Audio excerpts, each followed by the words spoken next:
Hello there. Whatever you may think about UK politics today, it's all about Boris.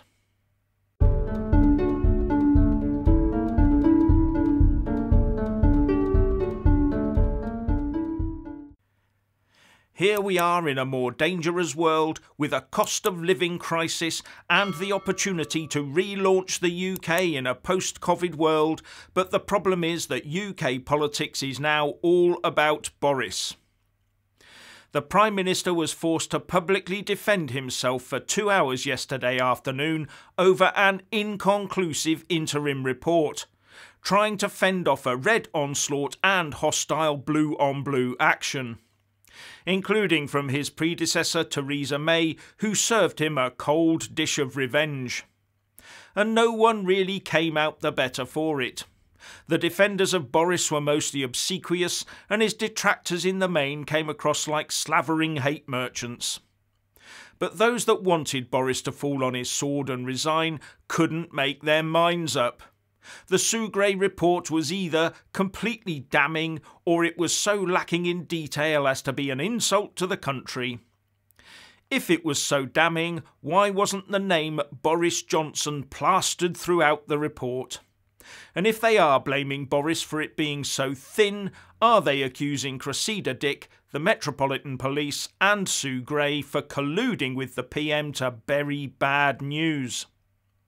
Or was their anger born of frustration that the report was no smoking gun? Not only that, Boris was forced to eventually cancel his pre-arranged telephone call with President Putin of Russia over the deepening Ukraine crisis. Not a good look for the UK, and President Macron of France has gleefully leapt into the breach to fill the political vacuum. During yesterday afternoon's debacle, the Prime Minister was not contrite enough. In fact, he went on the attack when he should have stayed silent. His reference to Keir Starmer not going after Jimmy Savile when he was DPP fell flat in the House.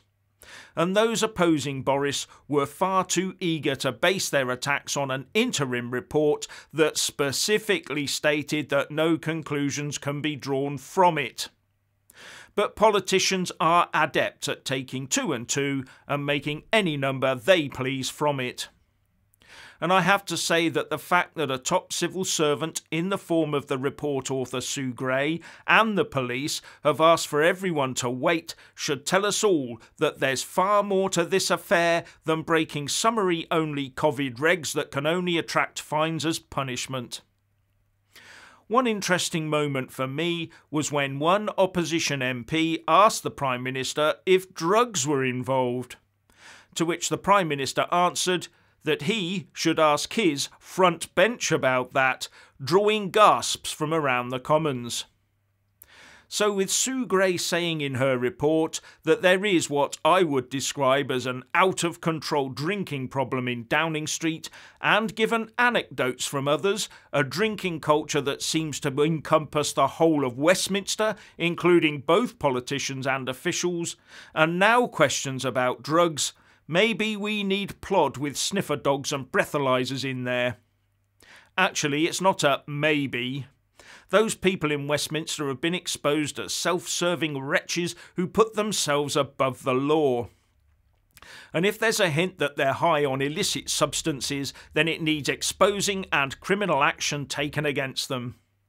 Remember, we've already had reports of Westminster loos being infested with dodgy white powder and the like.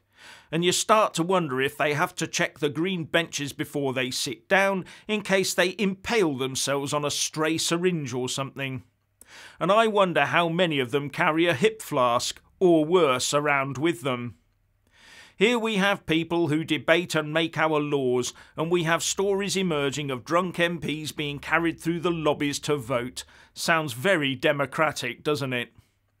I do hope those tales are overblown, but having watched some of them giving interviews during the marathon Brexit debates prior to the pandemic, you do have to wonder. Anyway, we get what we vote for. So it'll either be a blue blunderer or a red wrong 'un. Anyway, at the moment we have Boris in number 10, and UK politics will continue to be all about Boris unless he goes, or by some miracle or other he can get MPs and the press talking about something else. But the chances of that happening are wafer thin, barring some domestic or international emergency. Tomorrow, for example, we have the usual Wednesday lunchtime half hour of Prime Minister's questions. So, what do you think the opposition and disenchanted Tory MPs will be asking the Prime Minister about?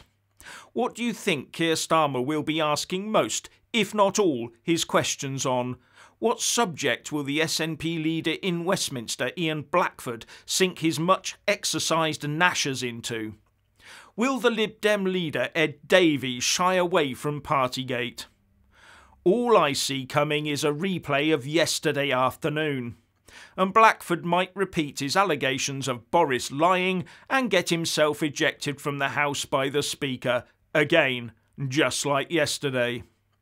And there will be replays after replays every single time Boris is in the chamber answering questions. And today it's Opposition Day 11 in the Commons, where Labour will be talking about tackling fraud and government waste, as well as a windfall tax on oil and gas producers. And that comes after the Chancellor of the Exchequer gets bombarded with questions about the cost of living crisis during Treasury oral questions. But while the police pore over some 300 images taken at Downing Street parties, the reams of reports and statements regarding them, it will still all be about Boris. Cost of living, the Ukraine, the NHS and social care staffing will all be lost in the Boris Partygate whirlwind.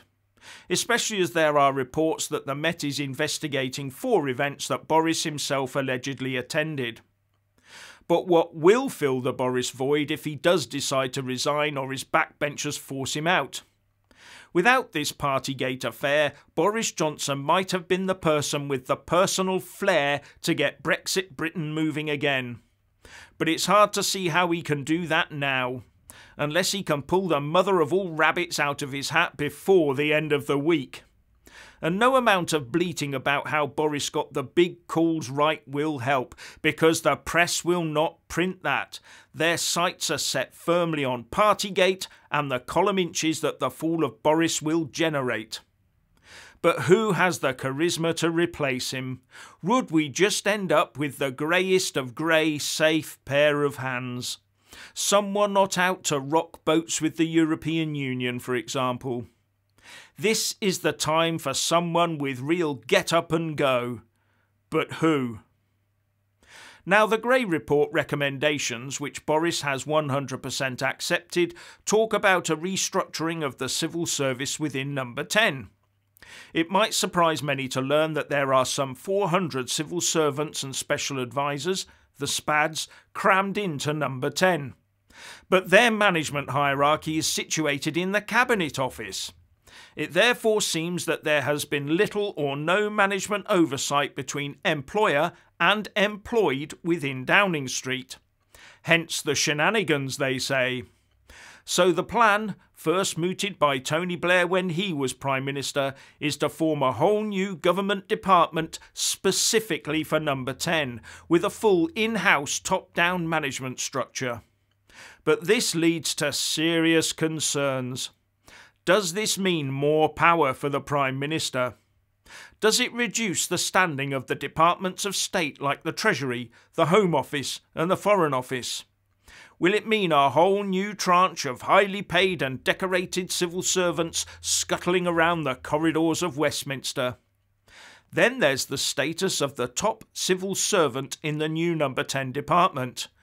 Will they be senior to or junior to the traditional head of the civil service, the Cabinet Secretary, who works from the Cabinet Office? So how would such a setup affect the concept of Cabinet collective responsibility? Would it become number 10 driven responsibility? This needs careful thought. So what's your opinion on the goings on in Parliament yesterday? Please like and comment below. Please subscribe and like this video, buy a mug and support me on Patreon or PayPal, and thank you for watching.